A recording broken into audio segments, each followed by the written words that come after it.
Hi everyone, my name is Audrey. Welcome to my channel. So today's spiritual topic. I want to talk about where in the world is God when you need Him the most, especially in toxic relationships. And I have been through a couple of them.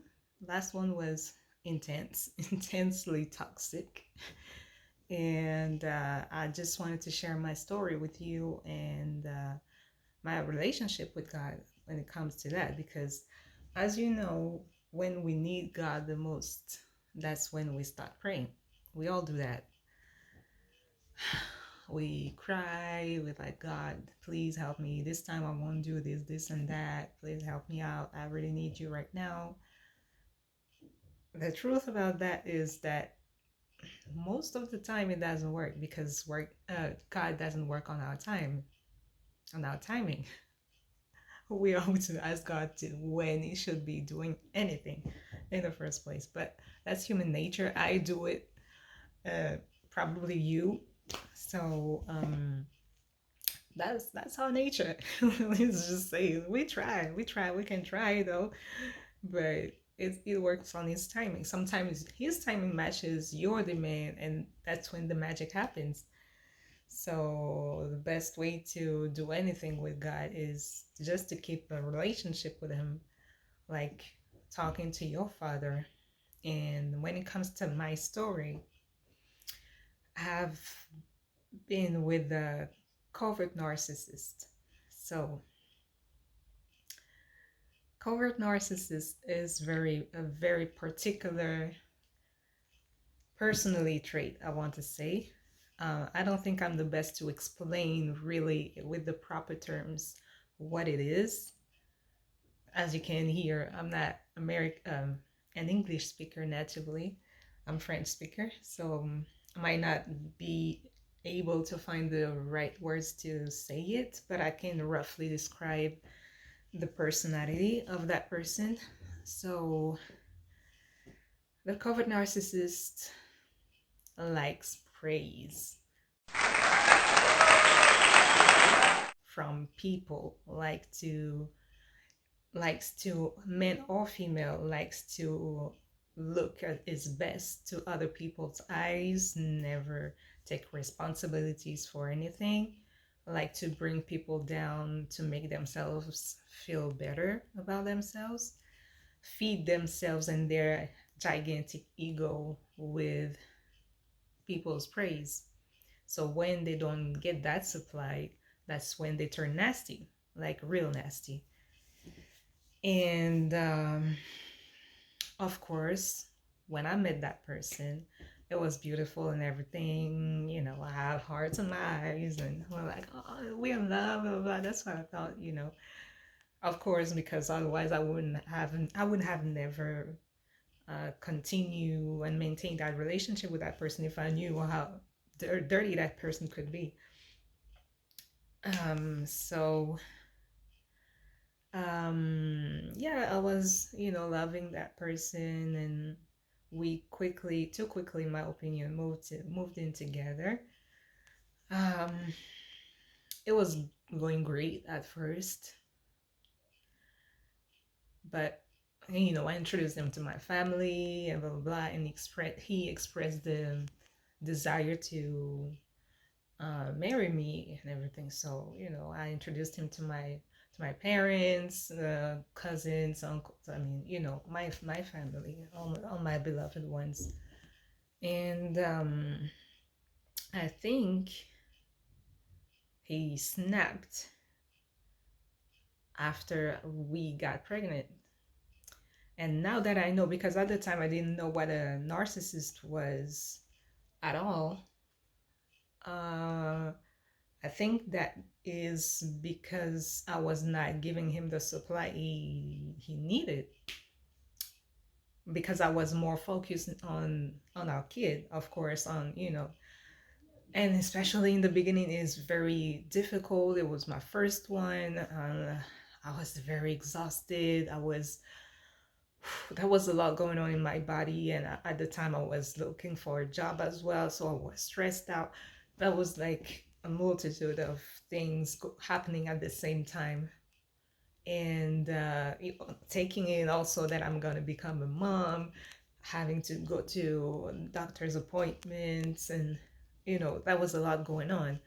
And so my focus switched from him to the baby. Naturally, I want to say, like any parent would have, like, now it's not about you anymore or the other person, it's about the life you're creating. So you need to be prepared and make the best of the time that you have to, for that kid to come in a good in a good environment. So he snapped, like I said, he snapped, and his mask fell off, literally. And I was thinking, who is that person? Because I was like, I never thought it could be like this nasty, or say those things. I was wondering, have I missed anything? I don't understand what's going on. And now that I was pregnant, and my dream was to give a family to my children, my child. So I, with the best abilities, I did the best I could to try to be strong, and do whatever it takes to still have that family for him. Because even though I was less and less attracted to that man because of the things he was saying and doing to me, I was staying because now I was pregnant. And I absolutely didn't want my child to grow without a father. So, and that was, I think, the most difficult part, because it all happened in the midst of the pandemic.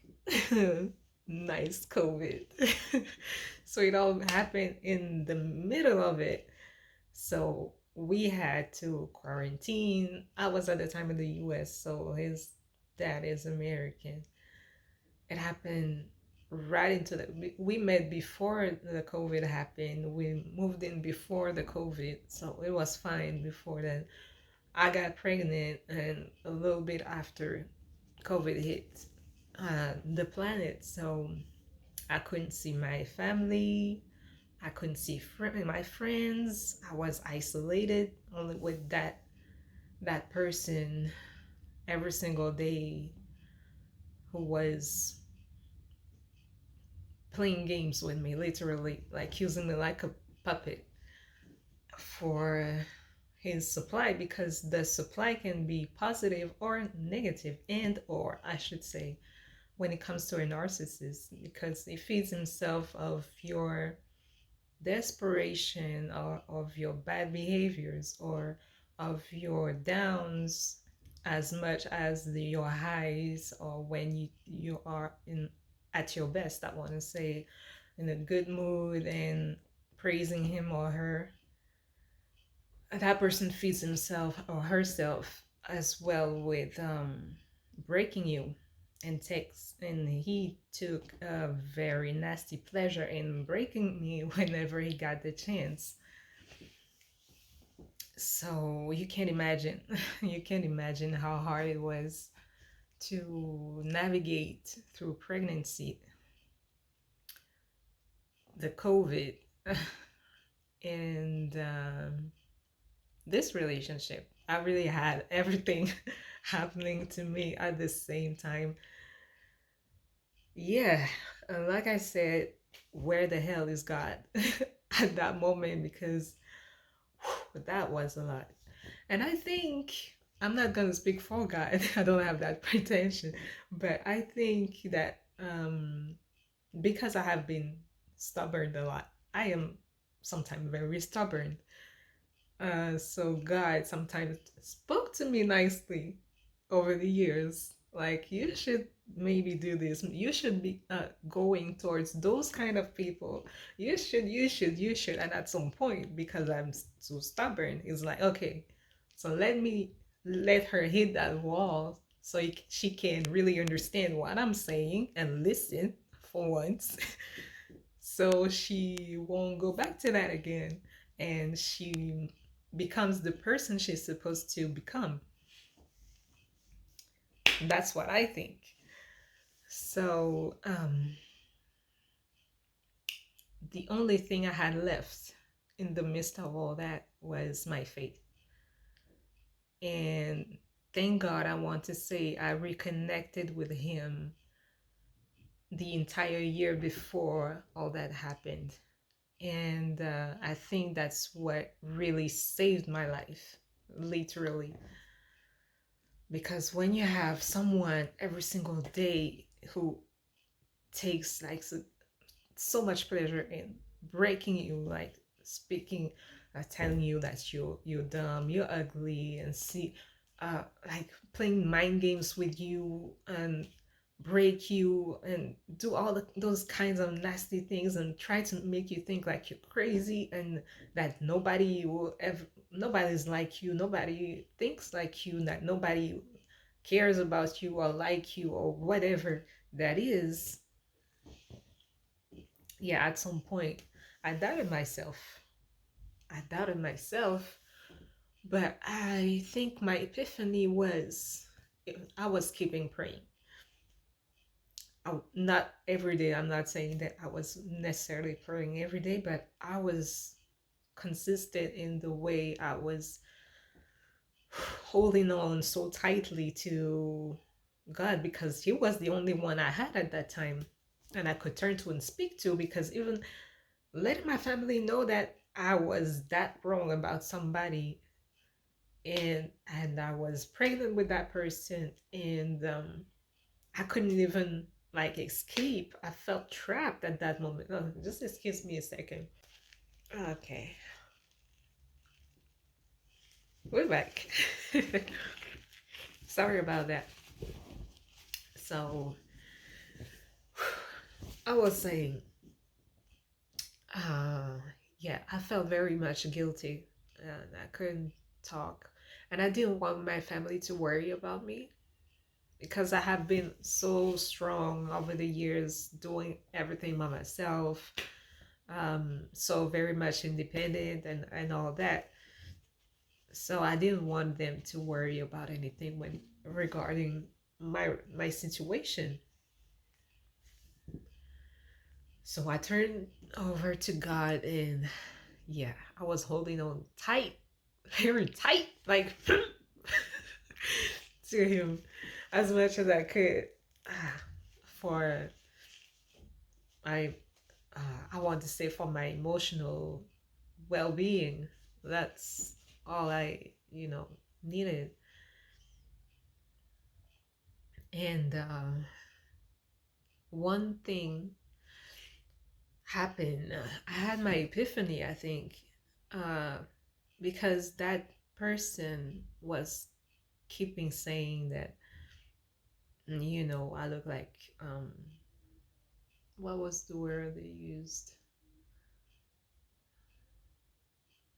Not like a slut, but I was classless. I was stupid, I was dumb, and all that. I was like, I know I'm many things, but one thing for sure is I'm not classless because everybody that I know knows I'm not classless. And I'm certainly not dumb. I'm the first one in my family graduating from college. And before I met him, I actually just graduated an MBA.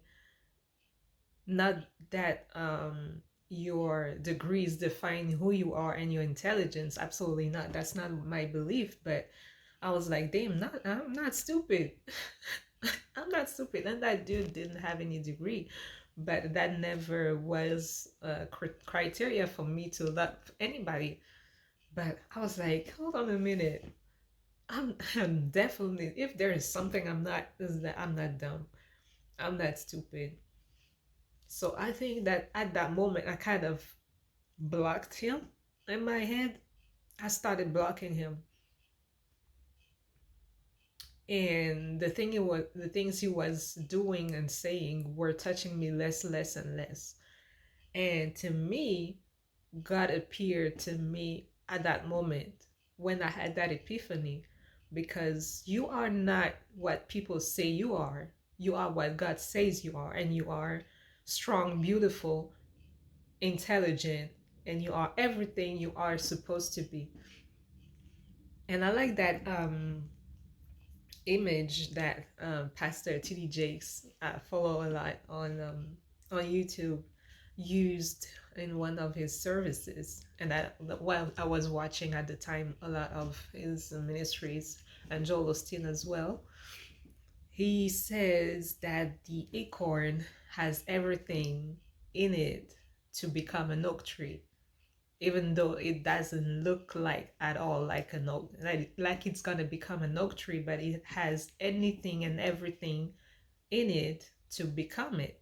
So don't let anyone keep you from who you're supposed to become, that beautiful gigantic tree. You are worthy, you are worthy, you are beautiful, and you are great. And don't let anyone keep you from that greatness. That's the message I want to convey. And once I had that epiphany, that's when I think I started disconnected from him, and where I was in that state of mind where, okay, now I know that I have nothing else, not that affectionate relationship with that person anymore.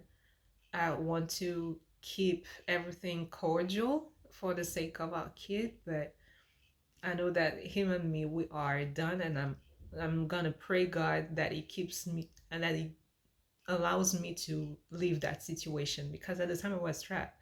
Like I said, with the pandemic, and I couldn't find a job, and I was pregnant, and I mean it was difficult, But God worked His magic again, so He appeared during that epiphany that I had, and He appeared again. He sent me a job. So with that job, I had that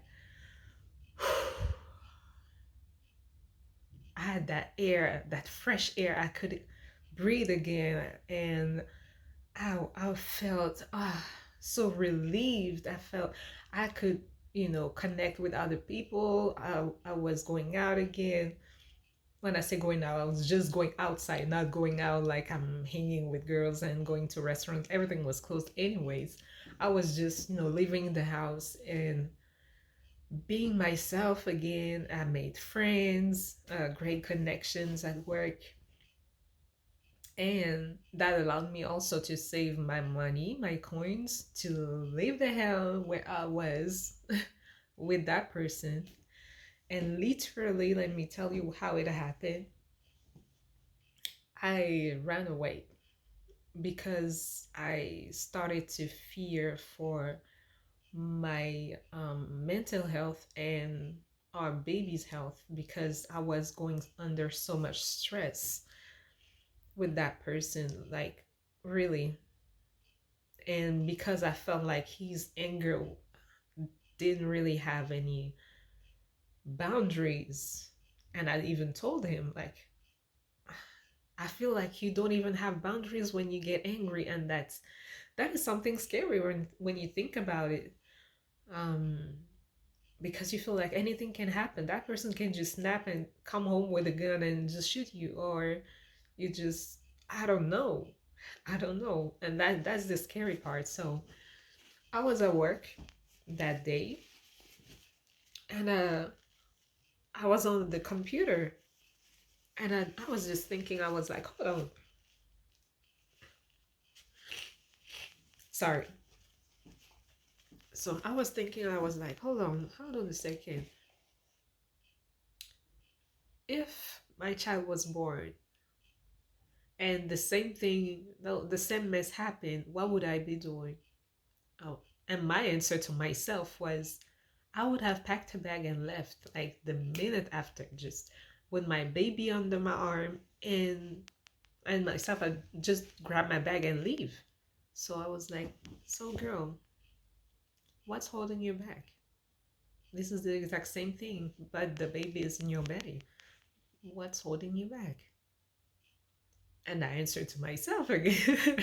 Like, I'm not crazy. I'm just those kind of inner conversations you have. And I was like, nothing's holding me back. So why am I not doing it? So I took a long break at work. I ran home. I mean, I drove home. I drove home and I packed everything like super fast. I called an Uber XL. While I was waiting for the Uber to come, I I booked an Airbnb and I left. And when I got there, I um I went back to work. I went back to work and that was it. And when I came back to that Airbnb, I felt so relieved. You have no idea. I felt liberated, liberated. And because I felt that way, like no regrets, no nothing, I told myself that I made the right decision. Because if you start thinking, oh, maybe I shouldn't have, maybe I should go back, maybe this, maybe that, I don't think it's the right way for you to handle the situation. But honestly, no regrets at all, not 1 second, not 1 second. And he proved me even afterwards that I was right doing what I did. And he never expressed, on top of this, never express really the desire to connect or stay connected with our child. So that's the saddest part for him. But I think he loses because he's an angel. And I mean, when I say he's an angel, of course I'm talking about my son.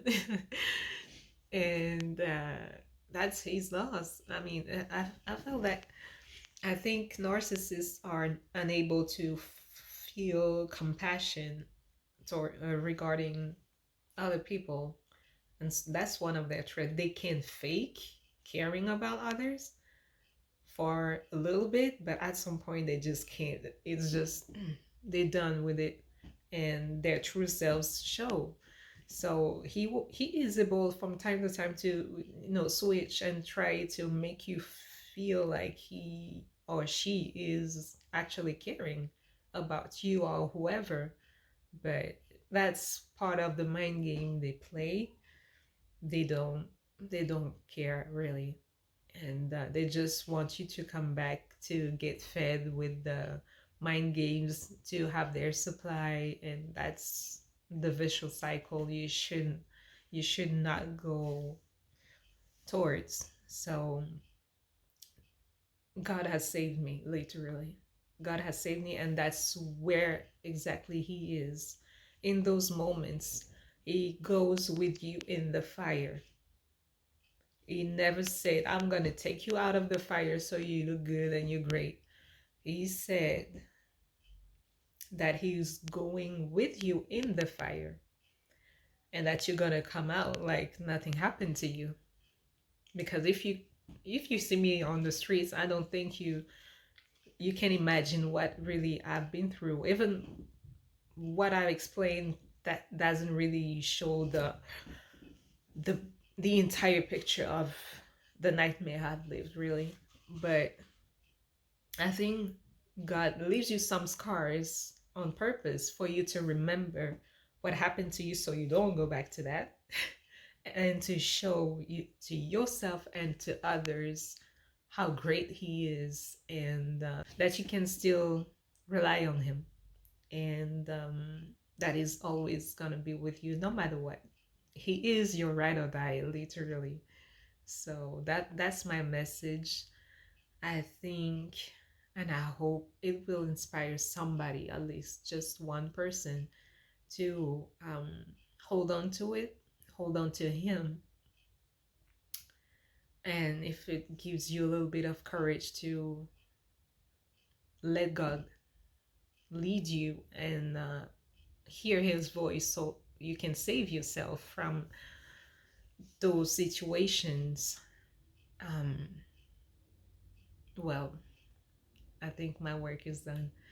So I thank you for listening till the end. It was pretty long. I hope it was not really boring, but that's my life. Hey, life is not always like super exciting. It's not a TV show or anything. So thank you again, and I see you very soon. Bye.